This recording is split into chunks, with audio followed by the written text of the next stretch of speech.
outras questões que tem na USP. E por falar em CPI, se a gente quer organizar uma universidade democrática, a gente precisa também que ela seja um ambiente acolhedor para qualquer tipo de diversidade. A gente precisa que a universidade institucionalmente combata qualquer tipo de opressão. A gente não pode ter uma universidade em que casos e casos de machismo, de racismo e homofobia passam despercebidos, como acontece hoje. Sem falar na democracia de acesso. A USP é uma universidade extremamente elitista no perfil de seus alunos. É preciso que a gente paute, entre outras coisas, e uma pena que o Núcleo não esteja aqui para falar isso, mas a entrada, ao acesso na universidade, cotas raciais e cotas sociais, que a gente diversifique o público que frequenta essa universidade, não só uma elite branca paulistana. E nessa questão, só para fechar minha fala rapidamente, como objetivo assim, do CAVC ao longo do ano, a gente pretende passar isso para vocês, uma questão da desmistificação da política. Não é, vocês podem perceber as pautas que eu tenho falado, é uma questão meramente, não é que se identificar com a esquerda ou com a direita, esquerda e direita no sentido de produção, no que chamaríamos de socialismo. É uma questão de pautas progressistas, é uma questão do momento em que a gente vive e de entender esse contexto. E cabe à construção dos movimentos estudantis, e aí do DCE principalmente, entender que o universo dos estudantes é amplo e mais complexo, e que existem muitas pautas que vão além de uma mera disputa política e ideológica, que passam, por exemplo, com uma diversidade, que passam, por exemplo, com uma democracia na USP, que não se identificam estritamente com algum campo político. É ruim o ME ficar exclusivamente identificado com alunos de esquerda. Um caso típico desse, principalmente porque os outros alunos deixam de participar do movimento. Então, por exemplo, um caso bem típico é a greve de 2013, aprovado como uma das nossas bandeiras, governo tripartite, sem que ninguém soubesse o que era. Eu prometo que eu estou terminando, tá? Já vai. A gente sabe que cada grupo e cada entidade realiza disputa política de forma diferente. O exemplo mais claro, obviamente, é o sindicato, que está estabelecido para pautar questões materiais muito diferentes dos alunos. Mas assim é importante entendermos mesmo assim é importante que a gente entenda a complexidade de cada pauta. A gente precisa saber o que está por trás daquilo que a gente está pautando e a responsabilidade de estar pautando aquilo. E aí é importante falar sobre de que lugar os alunos falam. A classe estudantil é a única desinteressada da universidade. Interpreta esse desinteresse como algo do aspecto imediato e material, o que nos coloca numa posição muito mais confortável para que a gente construa uma perspectiva mais ampla do que a universidade que a gente estuda. Nesse sentido, por exemplo, é péssimo que os estudantes, atualmente, estejam excluídos da disputa da institucionalidade, ou melhor, que eles se excluam da disputa que já está colocada na institucionalidade, por exemplo, através das nossas cadeiras de representação discente. Só uma discussão aprofundada é capaz de gerar resultados propositivos. Precisamos ocupar os espaços que já estão conquistados. E aí, para terminar, perspectivas aí para os próximos anos para vocês. Então, primeiro, é essencial que a gente discuta a crise, porque ela realmente não está resolvida, ela é real e muito difícil de ser trabalhada. Discutir o trabalho do GT Statuinte, que foi feito no ano passado, que tem um acúmulo grande, e como a gente vai implementar essa reforma esse ano na USP. Discutir a questão da inclusão e das cotas. Como que a USP vai fazer para isso? E uma frase que o professor Zago sempre cita, e que eu acho que é muito interessante, que é a metáfora da USP ser um transatlântico. E, como tal, é muito difícil de mudar de rumo. Então, acho que, dado que é tão difícil mudar de rumo, vamos todos pela USP juntos, e de forma dialogável e em construção conjunta, mudar o rumo para uma universidade mais democrática, que é o que todos nós gostaríamos. Obrigado.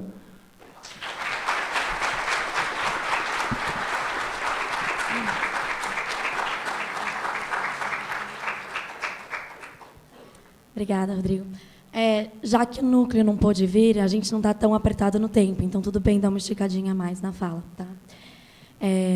Agora, vou pedir para a Gabriela... Tá bom.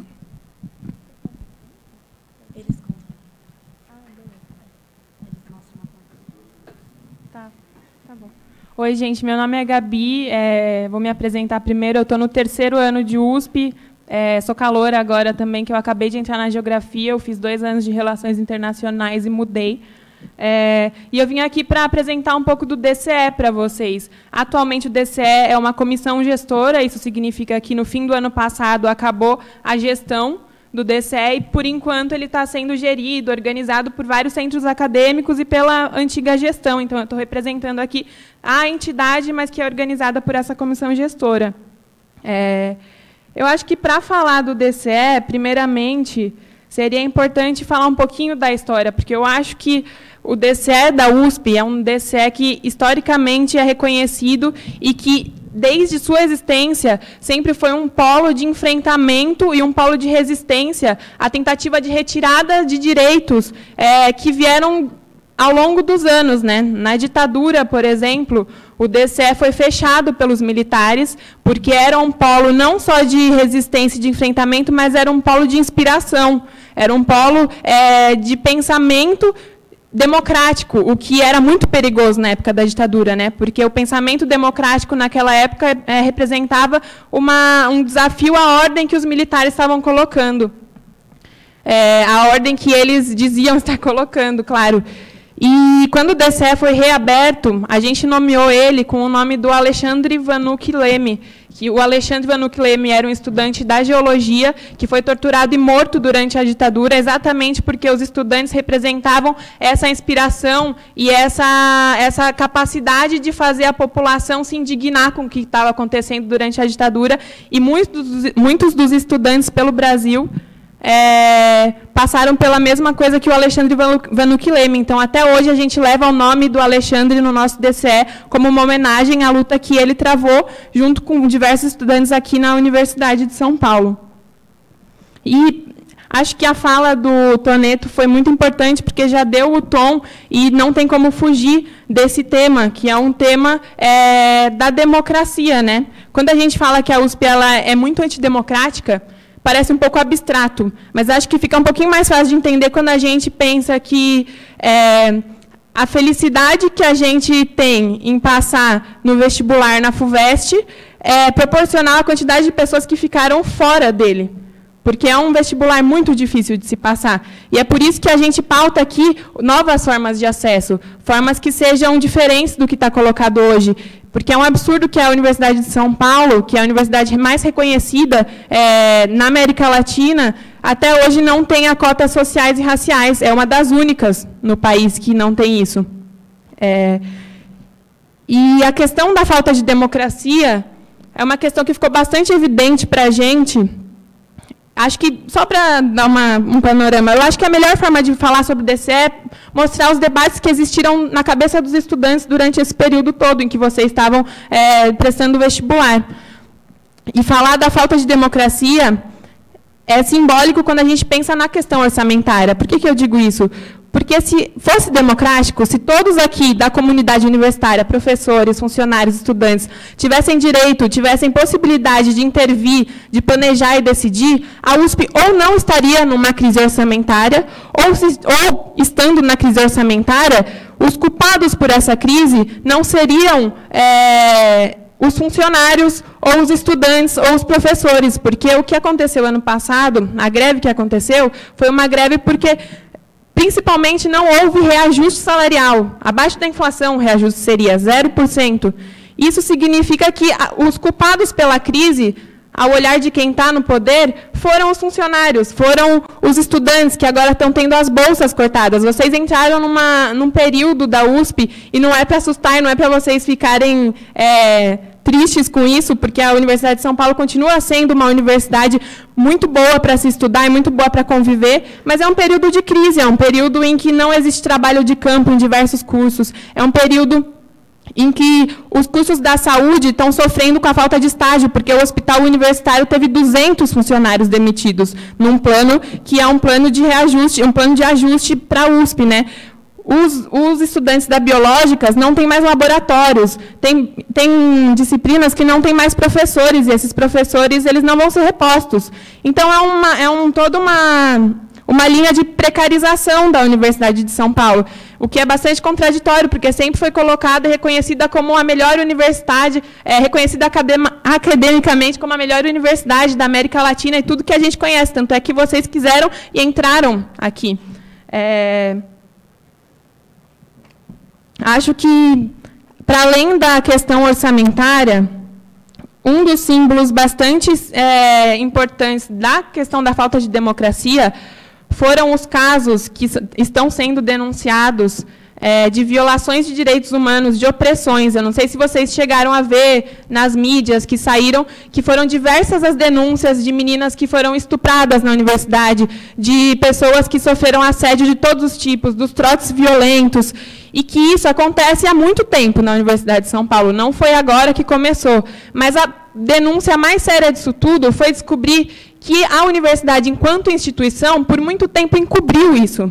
E é por isso que foi aberta uma CPI, principalmente por isso. Isso é muito grave, porque isso é um nível grotesco da falta de democracia. Porque uma universidade, uma instituição, encobrir casos de violações de direitos humanos, significa, que existe uma abertura muito grande para que se pratique o abuso de poder aqui dentro.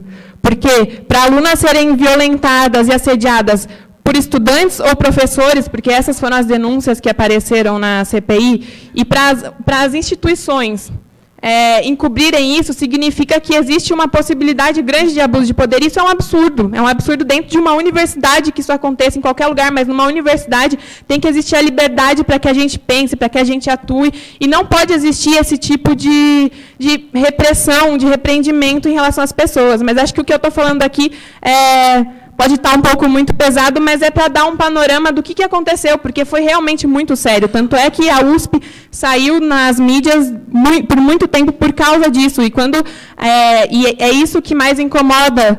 5 minutos. É isso que mais incomoda, porque esses casos todos foram...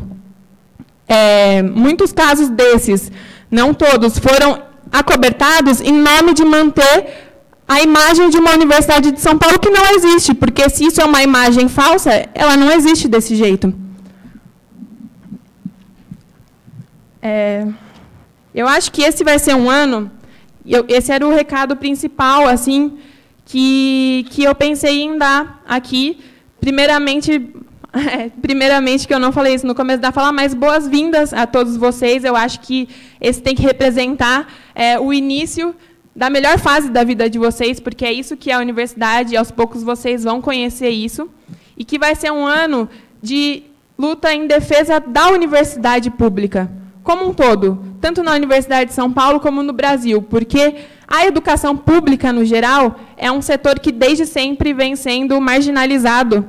E eu vi ontem, no G7, entrei lá, a presidenta Dilma cortou 1/3 dos investimentos para as universidades federais. Então, essa não é uma pauta só da Universidade de São Paulo, apesar de já ter começado há um pouco mais de tempo, já ter sido a vanguarda que começou, porque já teve cortes antes de ter nas federais aqui na Universidade de São Paulo.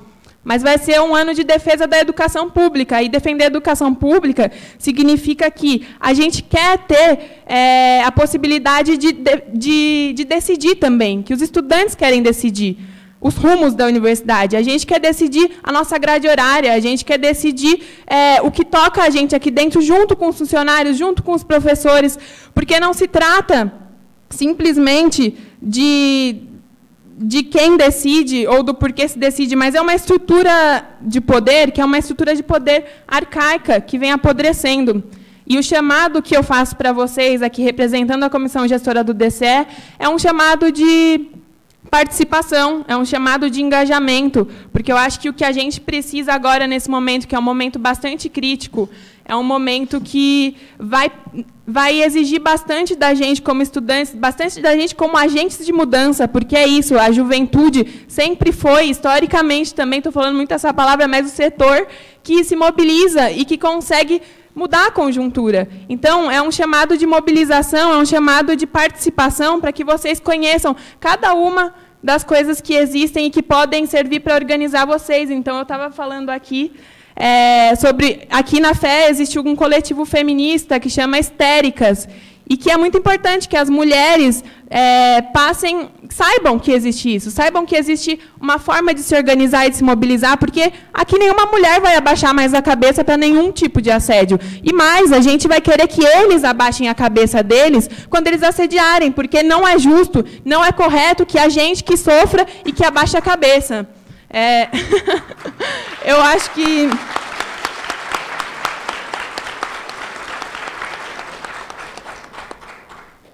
E é um chamado também para que porque a gente, como estudante aqui, tem uma responsabilidade, e uma responsabilidade que é a responsabilidade dos